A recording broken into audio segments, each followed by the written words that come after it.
peut, en fonction de la longueur et du diamètre, lire directement le volume correspondant.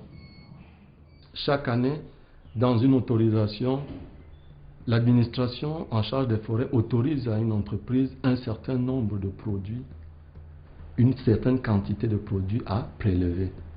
Depuis le début de la mise en œuvre du projet, le projet avait essentiellement travaillé dans la partie sud du pays.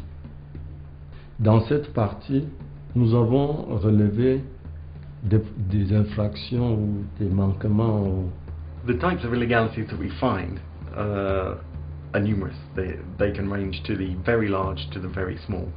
So it can go from 26,000 cubic meters of abandoned timber down to 5 or 10 that have not been declared properly within the documentation for the concession. It varies enormously. On a beaucoup plus de sociétés qui travaillent dans le cadre pour la plupart des conventions de transformation industrielle. Ils n'ont pas à proprement parler des obligations d'aménagement. Nous avons observé que plusieurs sociétés avaient coupé bien au-delà de ce qui était autorisé.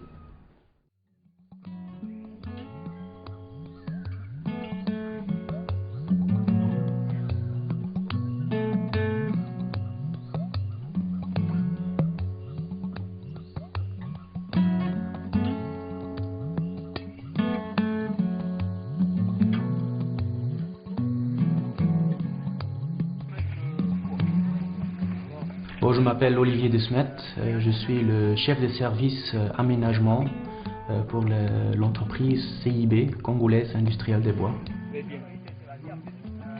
Nous, on est implanté au Nord Congo, on est une entreprise forestière qui aussi a plusieurs usines.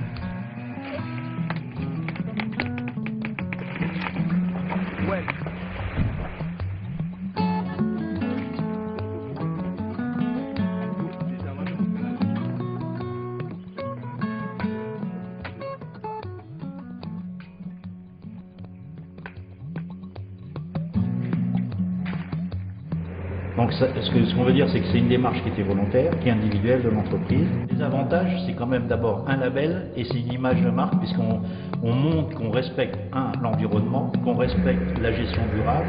Donc ça, c'est quand même très positif par rapport à, je dirais, au consommateur.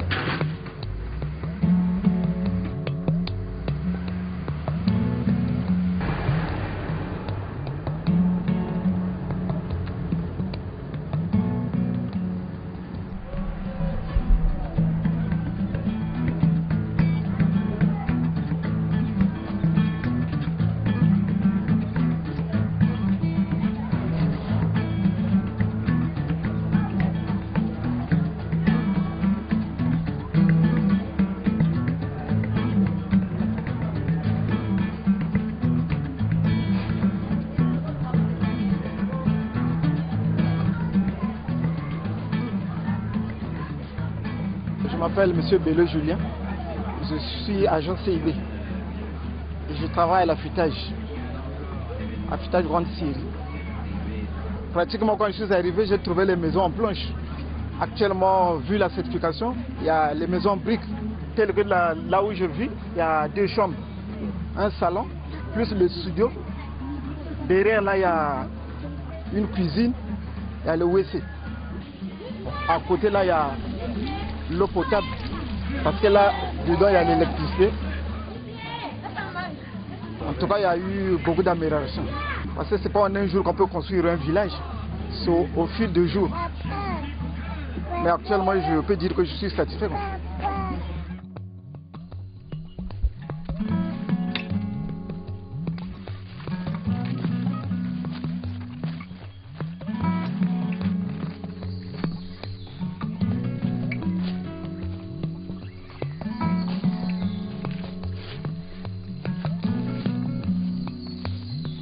Indépendant, Gislain, na communicateur na programme social ya CIB na la sandene to sala na jamba musala cartographie na jamba après ba programmer biso mission toke na terrain et toi to koma na sur le terrain tokoleka directement kosolola na population mpona komona bisika na bango oyo bango batambolaka.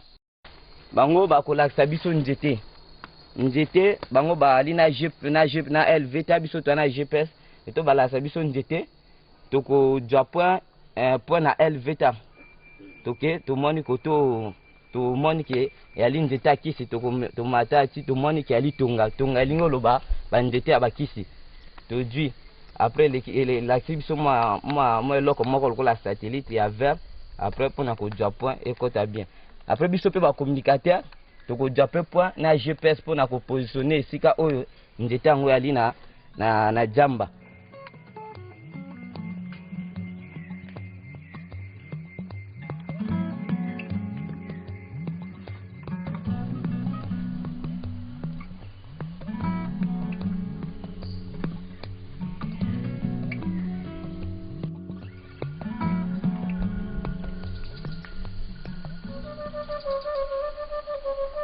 Radio Biso na Biso. Radio Biso na Busa. Radio Biso na Busa. Bozolanda Radio Biso na Biso utamboka ya Pokola. Radio Biso na Biso. Justement, cette station a été créée pour apporter suffisamment d'informations à la population qui y vit. Il s'agit ici des populations autochtones, c'est-à-dire les pygmées, comme on les appelait avant, les sémi-nomades, qui vivent dans ces zones exploitées par les sociétés forestières. Donc, c'est pour permettre un pont entre non seulement d'un côté les populations, mais de l'autre côté l'État, les pouvoirs publics et puis les sociétés qui exploitent cette forêt. Car vous savez que l'information doit permettre une synergie, une conjugaison des efforts, afin que toutes les parties regardent dans la même direction.